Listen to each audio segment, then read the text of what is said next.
안녕하십니까. 사회복지사 1급의 고병갑입니다.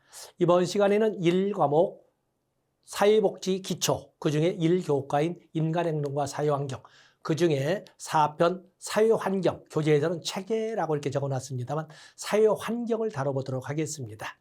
자, 사회환경은 그게 이제 세부적으로 본다면 체계, 가족, 집단, 조직, 지역사회, 문화 이런 영역으로 이렇게 세분화시켜 놓고 있는데, 자, 이번 시간에는 그냥 사회환경이란 말 대신 그냥 체계로 붙여놓은 것처럼 체계란 단어를 가지고 한번 진행을 해보겠습니다.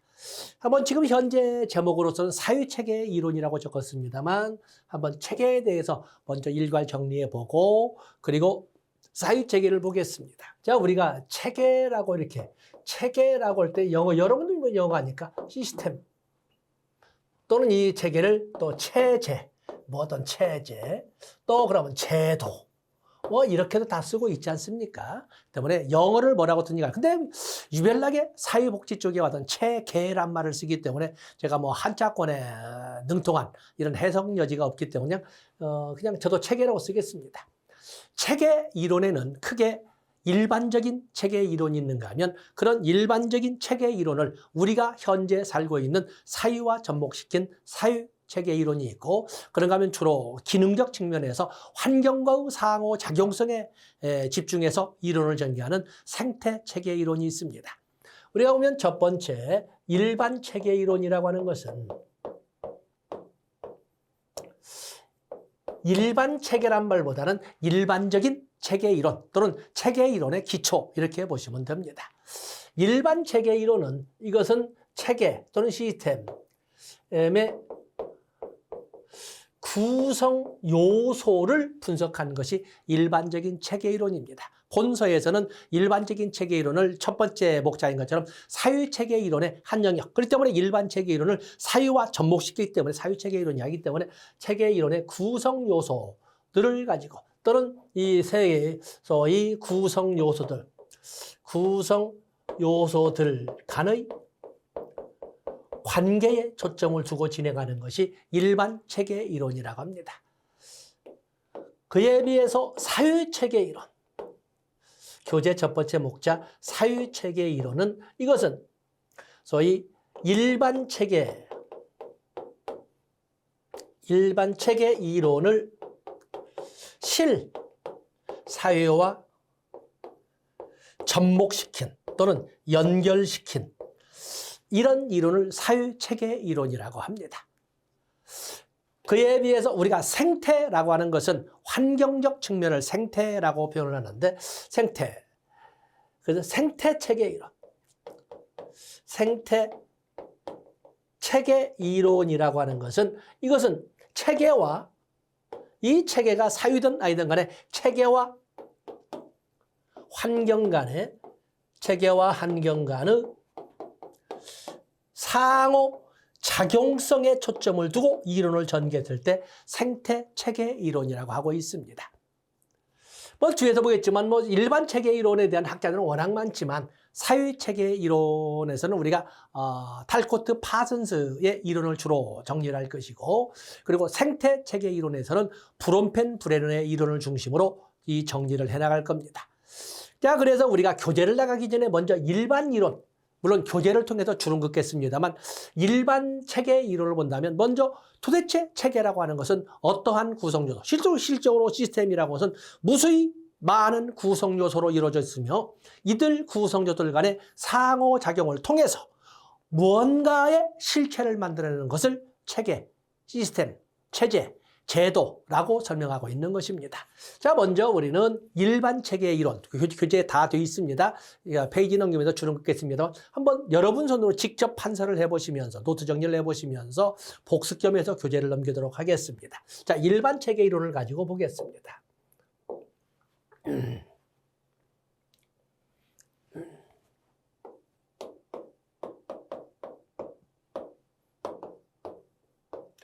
일반 체계 이론은 소위 우리가 체계라고 하는 것은 체계의 절차, 체계의 구성이라고 볼 수가 있습니다. 그래서 체계의 구성과 즉 시스템의 구성과 시스템의 특징을 가지고 정리하는 것이 일반 체계 이론입니다. 자, 이 체계의 구성은 투입, 전환, 그리고 산출로 이렇게 이루어져 있습니다. 투입, 전환, 산출로 이루어져 있고 이들 간에도 투입, 전환, 산출 간에도 끊임없는 환류라고 하는 피드백 과정이 존재를 합니다.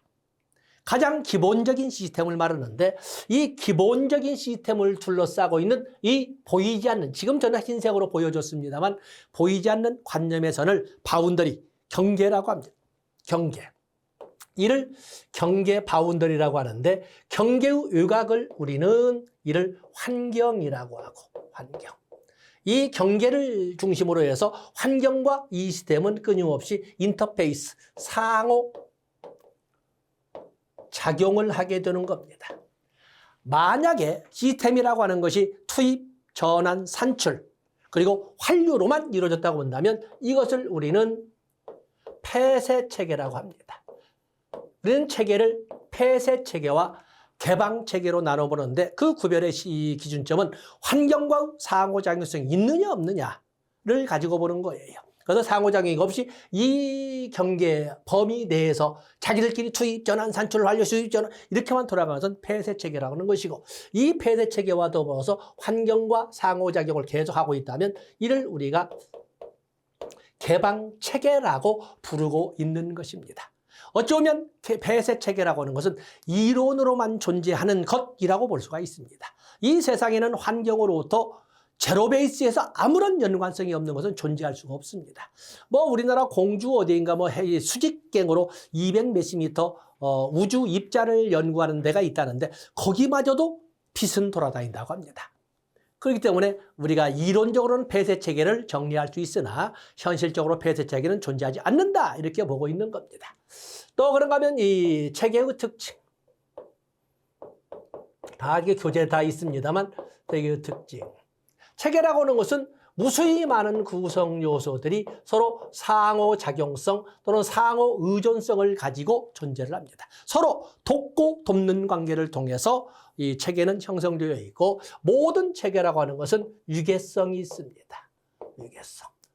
그래서 이 대상 체계, 재상 시스템을 중심으로 그를 둘러싸고 있는 환경까지를 포함한 상위 체계, 이 대상 체계의 구성 요소라고 보통 부르고 있는 하위 체계 등 우리가 가족도 하나의 체계에서 가족 체계라고도 부르게 되는데 가족이라고 할 때에 가족이라고 하는 대상 체계로 볼 때에 그 안에는 부부 체계, 부모 자식 체계, 형제 체계, 형제 자매 체계 같은 하위 체계가 있고 이 가족이라고 하는 환경 범위 밖에는 우리가 환경이라고 할 때에 가문 또는 종족이라고 하는 소위 친족의 또 환경이 존재를 하거든요. 이건 상위 체계가 되겠어요. 모든 체계는 이렇게 유계성이 있다. 그리고 모든 체계라고 하는 것은 혼론적 성격을 가지고 있다. 혼론적 성격에는 모든 체계는 전체인 듯 하면서도 부분이고 부분인 듯 하면서도 전체의 성격을 가지고 있는, 그렇죠? 이런 특징을 혼론적 성격이라고 합니다. 그래서 이 손오공 부처님 손바닥, 뭐 가운데 손가락에 낙서가 왔다 뭐 이렇게 하는 것처럼 이렇게 설명할 수 있는 거죠. 혼론적 성격입니다. 이 세상에 존재하는 모든 체계라고 하는 것은 매 순간순간마다 고요한 정적인 안정상태를 보여주고 있습니다. 이게 상태라고 하는 것은 정적 표현이거든요. 안정상태를 보여주고 있고 이 세상에 존재하는 모든 체계라고 하는 것은 매 순간순간 안정상태를 유지하기 위해서 모든 에너지를 가동시키는 특징을 가지고 있는데 안정상태를 이끌어가기 위해서 에너지를 가동시키는 이런 특징을 폐쇄체계에서는 균형 또는 평형이라고 개방체계에서는 이것을 항상성이라고 합니다. 항상성. 그렇기 때문에 여기 폐쇄체계에는 평형이나 균형의 특징이 있고 개방체계는 평형이나 균형보다 항상성을 가지고 끊임없이 있는 에너지를 계속 활용하고 있는 것입니다.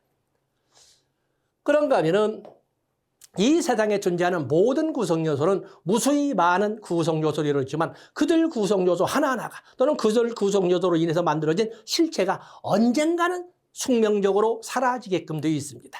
바로 그것을 우리가 엔트로피라고 합니다. 엔트로피.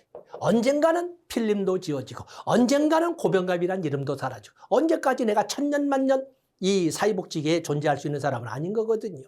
바로 이건 숙명입니다. 그럼에도 불구하고 이것을 최소한 현 상태를 그대로 유지했으면, 꿈이 있다면 이것을 좀 더 발전적인 방향으로 갔으면 하는 노력을 하게 되는데, 그걸 네가티브 엔트로피의 반대다 해서 네게티브 엔트로피에서 네겐트로피라고도 합니다. 그렇기 때문에 폐쇄 체계는 풍경적으로 엔트로피만 언젠가는 있는 것 가지고 투입 전환 산출하려고 하다 결국에 달아져서 언젠가는 없어지게 돼 있어요. 반드시 없어집니다. 그래서 엔트로피만 존재하는데, 여기 개방 체계는 엔트로피가 없지는 않겠지만 네겐트로피도 같이 존재합니다. 우리는 끊임없이, 여러분들도 열심히 언젠가는 사라질 엔트로피로 진행될 이 신체적 영역을 최소한 이 속도로 진행되는, 악화되어가는 속도를 늦추기 위해서 헬스클럽을 다니고 영양제를 먹고 피부 미용을 하고 다 그러지 않습니까? 바로 네겐트로피를 위한 투쟁적인 과정이라고 할 수가 있는 것입니다. 모든 체계는 이런 엔트로피를 수반하면서 네겐트로피도 같이 존재하는, 왜냐하면 우리가 살고 있는 세상은 개방 체계 아닙니까? 이렇게 합니다. 그런가 하면 모든 체계라고 하는 것은 소위 시너지 효과가 있습니다. 시너지 효과, 그만 써야 돼, 이거 너무 많아서. 그렇기 때문에 단순한 숫자의 합으로는 설명할 수 없는 것을 비종합성이라고 합니다. 그렇기 때문에 남일, 여일에서 가족이라고 할 때 기초가족은 부부 중심 가족이 있는데, 부부 중심 가족의 역량은 남자일, 여자일의 두2라는 역량만 가지고 있는 존재가 아니라, 부라는 이름이 붙어지는 순간 데이트할 때는 또 다른 역량을 보여주는, 이런 숫자로는 설명할 수 없는 이런 병합 효과가 있는데, 그것을 시너지 효과라고, 바로 그런 석정을 바로 비종합성, 단순한 합이 아닌 특성, 이렇게 설명을 합니다. 또 그러면 모든 체계라고 하는 것은 8번, 모든 체계라는 것은 순환 인과성이 있습니다. 인과순환, 순환 인과성. 체계라는 것은 무수히 많은 구성요소들이 있으면서 그들 구성요소가 서로 돕고돕는 관계인데, 어느 한 구성요소의 변화는 다른 구성요소에 영향을 미치고, 그 다른 구성요소의 변화는 또 다른 구성요소에 영향을 미치고, 그것이 돌고 돌아서 본래 시작했던 구성요소에 또 다른 영향을 미치게 되는 돌고 도는, 우리가 가족체계라고 할 때 집에서 막둥이가 아프게 되면, 막둥이라고 하는 한 구성요소가 좀 아프게 되면 부모의, 엄마 아빠의 모든 신경이 이 막둥이에게 신경을 쓰이게 되면서, 그러면서 둘째의 학교 가는 이런 어떤 도움을 주는 거에 소홀하게 되고, 그로 인해서 짜증이 나니까 부부간에 갈등도 생길 수가 있고, 그러면서 이런 단어를 쓰면서 끊임없이 영향력을 주고받는 관계가 이루어지는데, 그걸 순환 인과성이라고 합니다. 또 그러면 모든 시스템이라고 하는 것은 같은 투입을 했음에도 불구하고 전혀 다른 특성을 보여주기도 합니다. 나중에 이제 본다면, 우리가 아들러가 앞에서 설명했던 식으로 본다면 창조적 자아 또는 저마다 가지고 있는 창조적 힘이라고 하는데, 같은 부모 밑에서 유전과 환경이라고 하는 동일이라는 단어까지 쓸 수 있을 정도로 쌍둥이가 태어났는데, 그럼에도 불구하고 전혀 다른 방향으로 꿈을 갖고 전혀 다른 방향으로 살아가는 거 보면 저마다 가지고 있는 창조적인 힘이 다르기 때문에 그렇다. 그 때문에 이것을 다중종결성, 같은 투입에도 전혀 다른 다중종결성이 전혀 다른 결론을 야기하기도 하고, 어떤 때는 전혀 다른 투입을 했음에도 불구하고 마치 약속이나 한 듯이 짜고 친 듯이 같은 결과를 가져오기도 하다는 거예요. 그것을 동규결성 또는 동등규결성 이렇게 합니다. 동등규결성. 그 외에도 많은 특징들이 있습니다만 우리가 앞에 교재에서 다 정리를 했습니다. 그래서 먼저 말로 하고 교재를 넘길 때에는 복습하듯이 진행을 할 겁니다. 자, 이런 것이 바로 일반 체계의 이론에 대한 설명입니다. 다음에 우리가 사유체계의 이론을 보도록 하겠습니다. 먼저 이게 교재.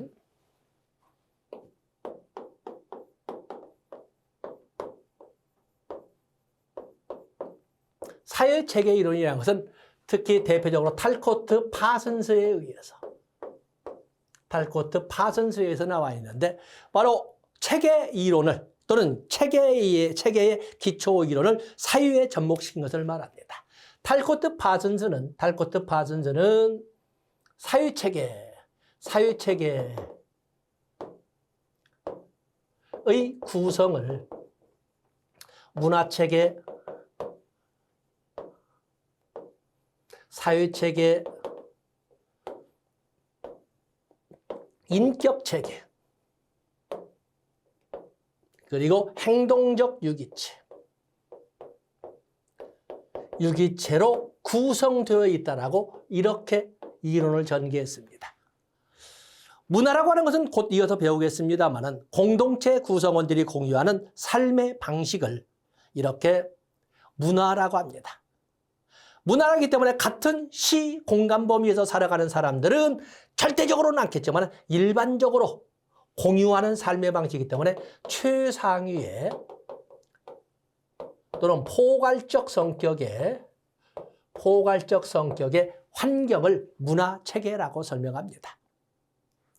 그에 비해서 사유체계라고 하는 것은 사유체계는 그 사유, 여기 사유체계와 여기 사유체계는 다릅니다. 이 사유체계는 위에 있는 것은 광의의 사유체계, 어쩌면 지역사유인 것이고 여기 사유체계는 이 실제 운영체계, 실제 운영체계를 말합니다. 자, 여러분들 알다시피 우리가 살고 있는 이 사회는 어떤 시스템이나 어떤 제도가 운영합니까?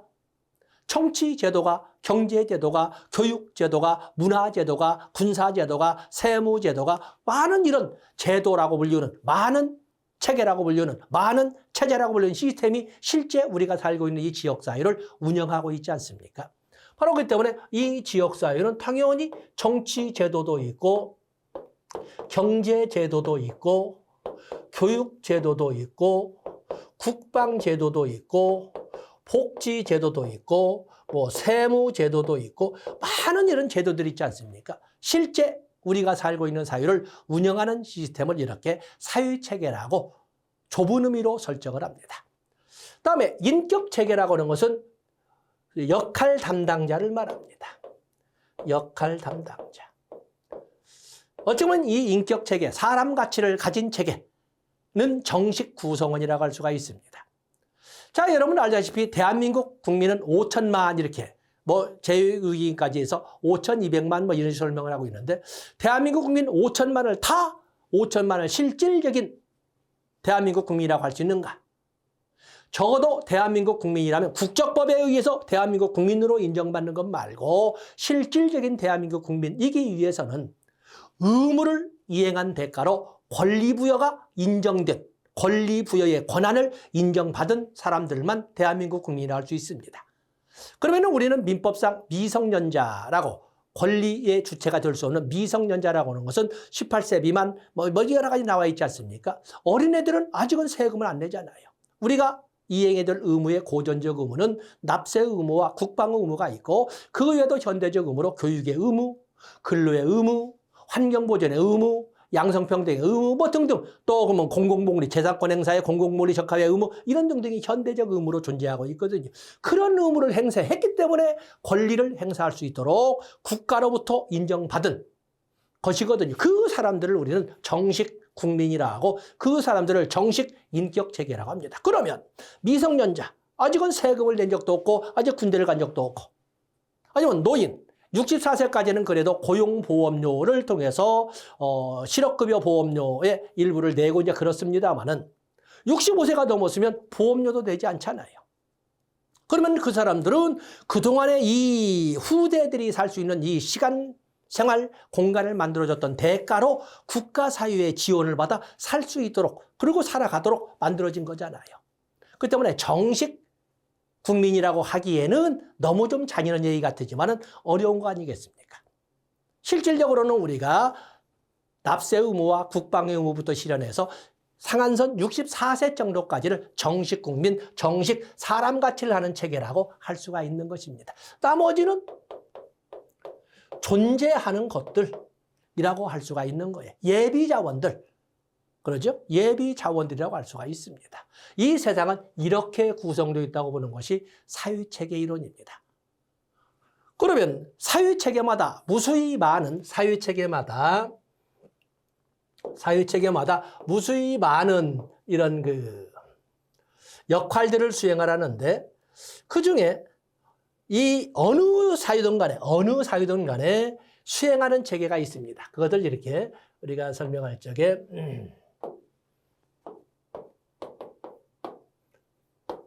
사회체계의 기능. 탈코트 파슨은 사유체계의 기능을 아질로 이렇게 설명을 했어요. 아질. 어떤 사유체계는 이 서울시라고 하는 지역사유나 강릉시라고 하는 지역사유나 아니면 어디 고성 어디에 있는 강원도 고성에 있는 어떤 면 단위의 지역사유나 다 모든 지역사유는 거기도 정치 기능도 있고 경제 기능도 있고 다 다양한 기능을 수행합니다만 어떤 지역사유나 똑같이 뭐냐면 수행하고 있는 기능에는 아답테이션, 뭐 영어 쓰지 않은 건 아답테이션, 적응 기능, 환경 변화에 대한 적응 기능을, 다음에 골 어테인먼트,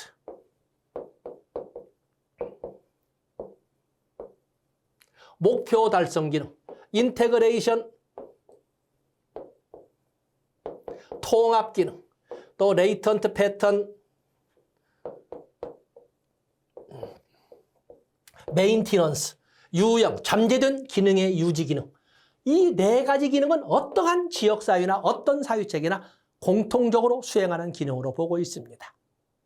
그렇게 해서 보통 사유체계의 기능을 아질로 설명하는 것이 통설입니다. 자, 이렇게 해서 사유체계 이론을 이렇게 정리를 했습니다. 자, 이제는 우리가 생태체계 이론을 보도록 하겠습니다. 생태체계 이론을 여러분들이 보시면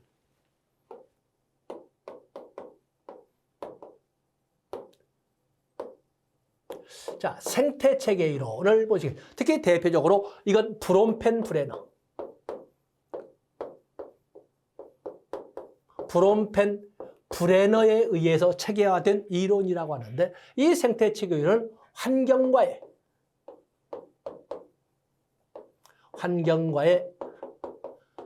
상호작용에 초점을 두고 정리된 이론을 생태체계 이론이라고 합니다. 당연히 생태체계 이론이란 것은 폐쇄체계가 존재할 수 없는 거죠. 이건 무조건 개방체계가 되겠어요. 생태체계 이론. 뭐 특징은 이제 교재로 이제 보겠습니다. 생태체계 이론의 구성은 이 생태라고 하는 것은 브롬펜 브레너가 정리할 적에 미시체계, 중간체계, 거시체계, 유체계, 거시체계, 시간체계로 나눠봅니다. 그래서 미시체계, 중간체계, 유체계, 또 거시체계, 또 체계는 적지 않지만 시간체계 등으로 체계라고 이렇게 설명하지만 소위 미시 생태체계, 중간 생태체계, 유 생태체계 이런 것처럼 환경이라는 말을 합니다.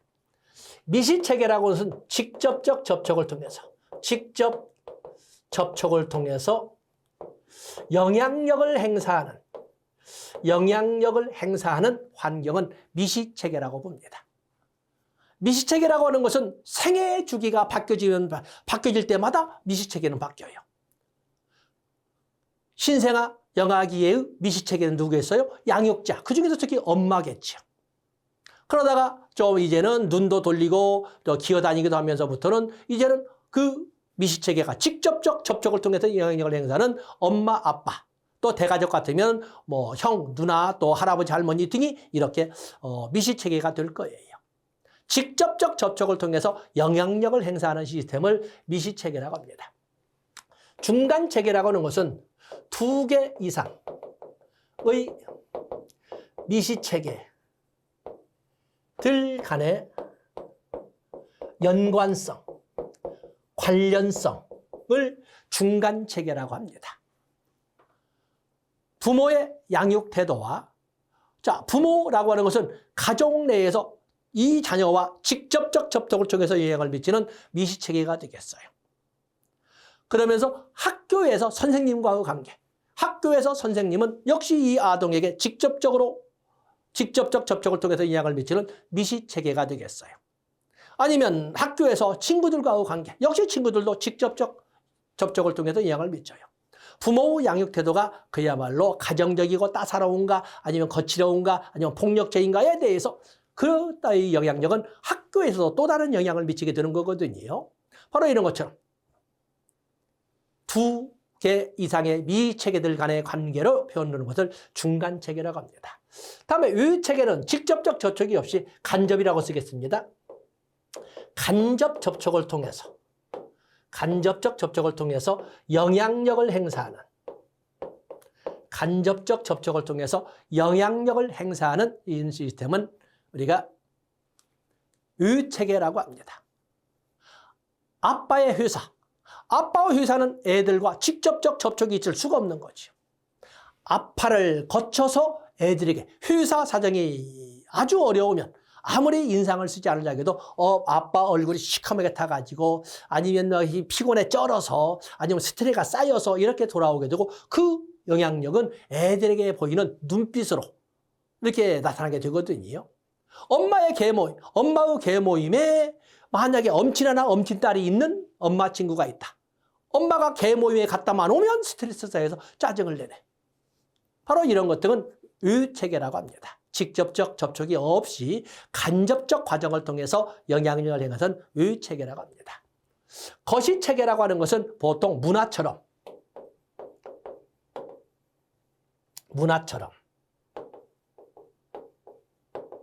모든 체계에 영향력을 행사하는 어쩌면 문화처럼 최상위의 포괄적 환경을 거시체계라고 합니다. 이 거시체계는 직접적 영향을 주는 미시체계나 아니면 중간체계나 위체계에 다 영향력을 행사하고 있지 않습니까? 어떤 시공간을 제거도 영향을 하기 때문에 이 거시체계는 가장 포괄적인 최상위의 체계, 환경이라고 설명할 수가 있습니다. 그에 비해서 시간체계는 처음에 끄집어낸 건 아니지만 나중에 시간은 어떤 전통이라든지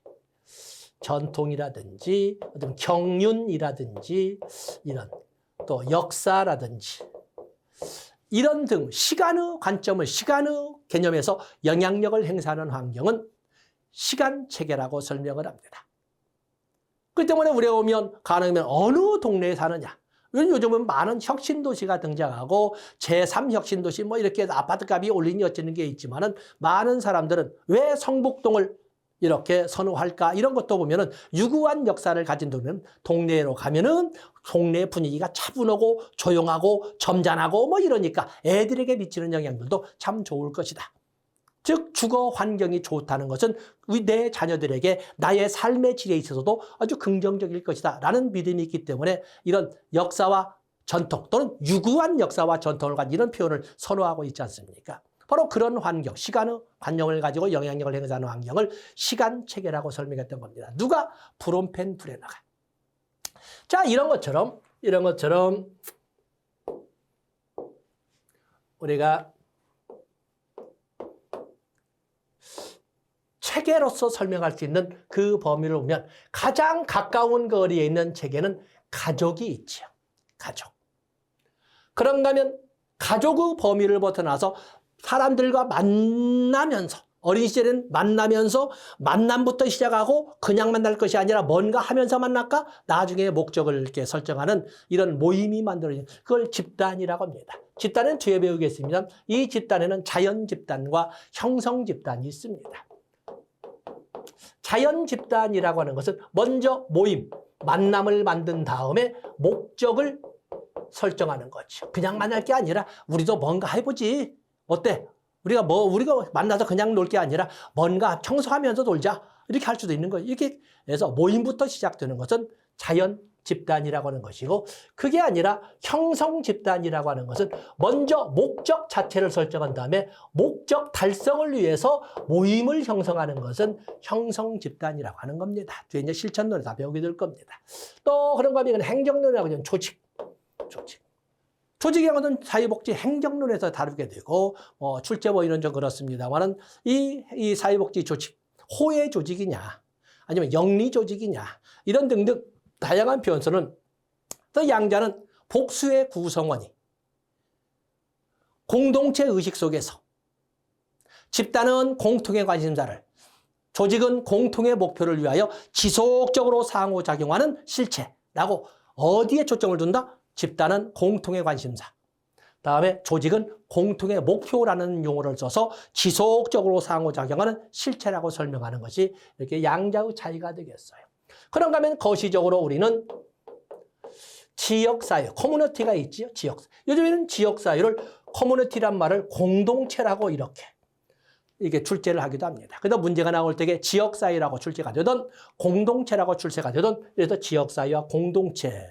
그래서 요즘 보면 2019년부터 커뮤니티 케어, 지역사회 통합 돌봄 사업이 정책적으로 시행되고 있지 않습니까? 커뮤니티 케어라는 단어가 바로 이 지역사회에서 나오는 겁니다.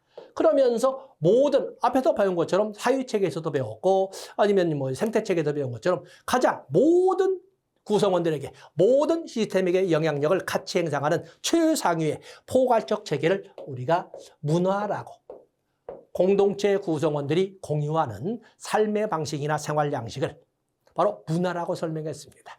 그래서 우리가 구체적으로 교재를 통해서 이런 가족, 집단, 조직, 지역사회, 문화를 다 설명을 하되 본 수업 시간을 이용해서 진행할 것은 가족, 집단과 같은 경우에는 이것은 실천, 2교시 실천 영역을 통해서 조직은 행정 영역을 통해서 지역사회는 지역사회 복지론을 통해서 진행을 할 것이고 이 인행사의 영역에서는 문화에만 초점을 두고 수업을 진행할 겁니다. 자, 이 시간은 여기까지 하고 잠시 쉬었다가 이제는 교재를 넘기면서 선수학습한 것을 교재를 통해서 확인해 보도록 하겠습니다. 고맙습니다.